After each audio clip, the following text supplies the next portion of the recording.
Con este domingo se hace una pausa al tiempo que llamamos ordinario. El color verde señala el tiempo ordinario, donde la Iglesia reflexiona en dichos y palabras de Jesús en su vida ordinaria, valga la redundancia, en el acontecer de cada día, en los discípulos que lo siguen. El miércoles, Dios mediante, con la celebración de las cenizas, comenzaremos el tiempo de Cuaresma, tiempo fuerte, donde ya no se sigue un evangelio domingo tras domingo, ni tampoco durante la semana, sino que se seleccionan textos según los temas principales de cada uno de los domingos de Cuaresma, Pascua, etc. Por eso estas lecturas, que son las que corresponden a este domingo, por supuesto, nos hablan realmente de la santidad. El verdadero discípulo es aquel que sigue la nueva ley, una ley que cambia totalmente la perspectiva del Antiguo Testamento, que podía indicar más bien el cumplimiento como objeto de la ley, pero se puede quedar este cumplimiento en algo externo. Y hoy, así termina el Evangelio de hoy, se habla del corazón, porque de la abundancia del corazón habla la boca. Hemos leído hoy 3 comparaciones, no son parábolas. La parábola es o parte de una comparación, porque siempre Jesús habla de algo de la naturaleza para hablar del interior del hombre, pero la comparación es más neta, más clara, no deja el misterio escondido de tal manera que los discípulos tienen que preguntar ¿qué significa eso? Y Jesús lo explica, a veces en la semilla suelta en el campo, la cizaña y el trigo, ¿se acuerdan? Y explica a los discípulos. Y la gente quedaba un poco colgada porque no sabían bien a qué se refería. Aquí la comparación es bien neta, la hemos entendido en el significado externo, pero también en el interno. Por eso son sentencias o frases sapienciales, como la primera lectura del libro del Eclesiástico. ¿Qué es sapiencial? No es que sea de un sabio que tiene miles de años de estudio, sino sapiencial, alguna vez lo hemos dicho, más allá de los estudios o títulos honoríficos que podamos coleccionar, que no están mal, sapiencial es algo que me indica, aún en una frase corta, siempre cuál es mi origen y cuál es mi destino. Por eso son profundas. Y por eso también hay gente muy sencilla que, como dicen en el campo, no tiene estudio y sin embargo, y recordamos todos parientes, hermanos, abuelos, padres, madres, o hoy, por ejemplo, que recordamos 40 años de la Pascua de Cecilia, frases que son sapienciales, porque surgen del fondo de un corazón que anhela la santidad. Tus caminos son incomprensibles, pero sin embargo, sigo tus caminos.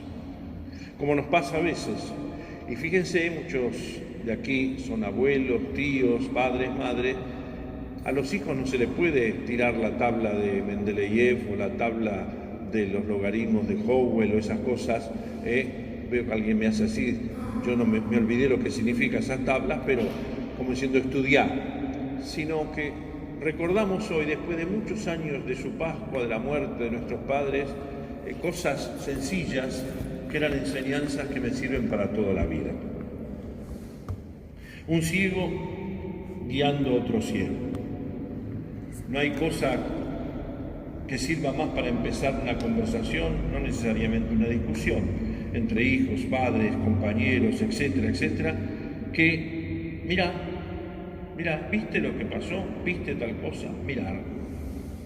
O a veces un poco despectivo para tomar distancia, ¿qué mirás? A veces, ¿qué mirás? Porque uno parece estar en babia y uno lo llama a la realidad. O a veces es terrible el no poder mirar algo que es evidente a nuestros ojos. Dije que son comparaciones porque así empieza. Jesús hizo esta comparación y hemos aprendido de la vida que las comparaciones son odiosas.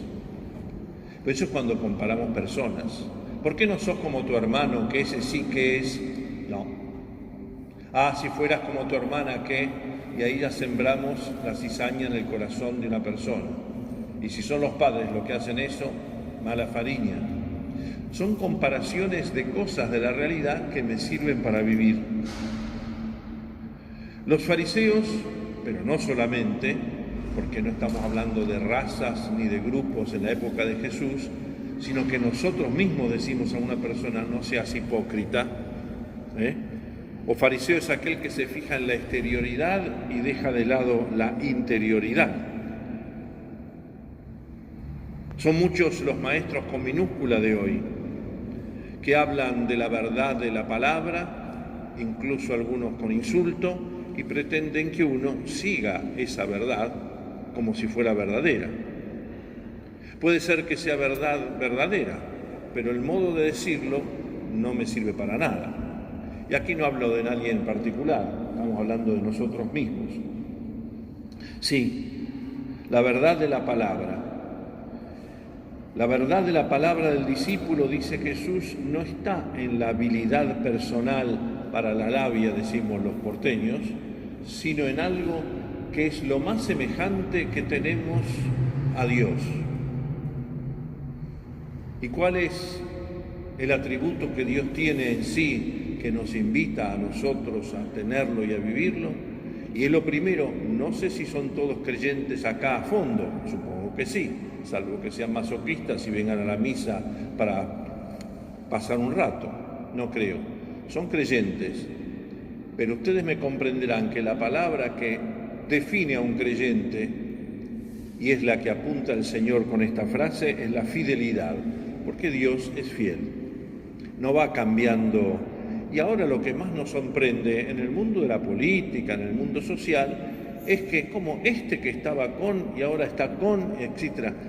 No me meto en las intenciones porque cada uno va creciendo en sus ideas y, bueno, sigue al que quiere seguir. Pero nos sorprende y sapencialmente decimos, pero este cambia de, como cambia de camisetas, para ser muy prolijo, porque aquí Paula está grabando y tengo miedo que lo lleve al diario, no sé, y me escracha. La segunda es la paja y la viga, lo saben, ya lo hemos leído, qué capacidad que tenemos nosotros de ser doctores en microscopios, en telescopios y en periscopios.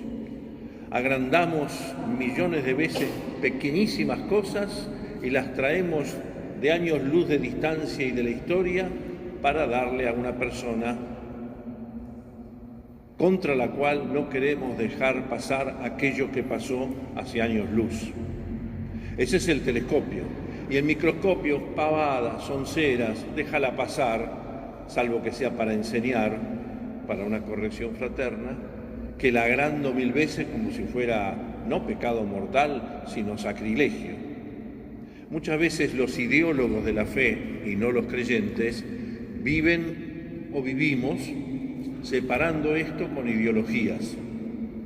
Y así, con una cimitarra verbal, le cortamos el cogote a cualquiera, espiritualmente, por supuesto, moralmente, sea el Papa, sea este, sea el otro. Sí, el secreto es la corrección fraterna, que la corrección fraterna del Evangelio no es corregirte de lo que me molesta, sino corregirte de algo que yo sé que es tu talento y no lo estás desplegando. Eso es otra cosa, eso es corrección fraterna, porque si yo corrijo a alguien, alguna vez lo hemos dicho, que lamentablemente canta mal porque es desorejado, y yo le digo encima, cantá bien. ¿Por qué no cantás bien? No soy alguien que corrige fraternamente, sino un sádico. Si a uno que canta como un sapo, vamos a decir así, digo uno, no señalo a nadie, le digo, tendrías que cantar bien como un canario, no le estoy corrigiendo, estoy apretando un pucho en un cenicero. Otros, al revés, corregimos fraternalmente a una persona de acuerdo a los talentos, dones de esa persona, pero en realidad corrijo lo que me molesta y no lo ayudo a cambiar. Corrijo a una persona siendo rígido con esa persona, puntilloso e impaciente con esa persona, pero en las mismas cosas yo las dejo pasar. Es el peligro de usar dos medidas, una para los demás, rígida, metropatrón, y una para mí, que es más bien acomodaticia. Sí, la verdadera corrección fraterna comienza siempre con otra actitud que siempre va unida a la corrección fraterna. Y eso es muy difícil también, que es la acusación de sí mismo. Acusación de sí mismo no es externar las cosas interiores, sino pedir disculpas cuando sí estuve mal. Porque el que se acusa a sí mismo después tiene una autoridad moral, por decirlo, para poder corregir, porque es el primero que se humilla delante de los demás. Había una época, ¿se acuerdan? Que había una película que era historia de amor y todo el mundo repetía eso, y lamentablemente lo repetía, yo no era cura, pero me acuerdo. Dice, amar es no tener que pedir perdón. Y Jesús enseña todo lo contrario. ¿Cuántas veces tengo que pedir perdón? 7, no solo 7, sino 70 veces 7. El que ama verdaderamente es el que perdona. Se había puesto de moda, y me acuerdo a veces cuando alguna chica, uno salía en tiempos remotos, en el Pleistoceno, en la edad de bronce de mi vida, y me acuerdo una vez que me contestó, amar es no tener, estaba de moda la frase, pero yo te estoy pidiendo perdón, porque me equivoqué. La corrección fraterna va siempre al lado de la acusación de sí mismo, salvo que la use como un rosario, pero eso ya no es corrección fraterna ni acusación de sí mismo, sino una letanía superficial que uso para defenderme. Alguno me dirá, bueno, pero yo corrección fraterna, pero ¿y si se enoja? Bueno, nadie dice que en el Evangelio al que yo corrijo no se va a enojar. Pero bien dicen en el campo, doble trabajo, enojarse y ponerse bien de vuelta. ¿Qué va a hacer? La tercera comparación, después de saber pedir perdón, no por coherencia solamente, sino porque uno intuye la verdad de la cosa en la propia persona, es la del árbol bueno y el árbol malo. No juzgar a alguien solo por lo superficial o por lo que hace, porque solo Dios es juez y juzga. Pero sí buscar que las personas, uno mismo por empezar, sea coherente en sus acciones, en los signos externos, porque yo puedo tener discursos perfectos, pero si ustedes me ven que con mis acciones no corresponde lo que digo a lo que hago, bueno, ahí necesito que un hermano me corrija, no que me escrache, eso es otra cosa. Que corrija. La coherencia en las acciones. Es del interior de donde vienen esos signos y provienen esos signos. Lo que pide el Señor aquí es un cambio interior en la surgente, en la fuente, en el manantial de donde surgen lo que yo digo y hago, que es el corazón. Hay una cuarta comparación, y termino, que no está en el Evangelio de hoy, sí continúa, pero no se lee porque ya comienza la Cuaresma. Y ustedes lo recordarán, la casa sobre roca y la casa sobre arena. Me hace acordar a Mar del Plata, donde viví muchos años allá como fraile. Y era notable ver esas casas de piedra que pasan las décadas, los años y siguen en pie, y las carpas de amor de verano, que el primer soplo de un viento como estos que tuvimos el viernes pasado allá en Mar del Plata, teníamos reunión de obispos de la zona, se vino el mundo abajo y lo que fueron las playas, todas patas para arriba las carpas. Parecía la parábola, la comparación esta. Cavar sobre roca lastima las manos, nos duele, pero es algo firme, fidelidad. Clavar la carpita, fuiste mía un verano, para un verano puede pasar, pero para la vida no. Roca es estabilidad. El Señor es mi roca, mi baluarte, mi libertador. La roca de la palabra, la roca de la fe. Apoyarse en Cristo, hacer la voluntad de Dios, transformar la palabra en obras.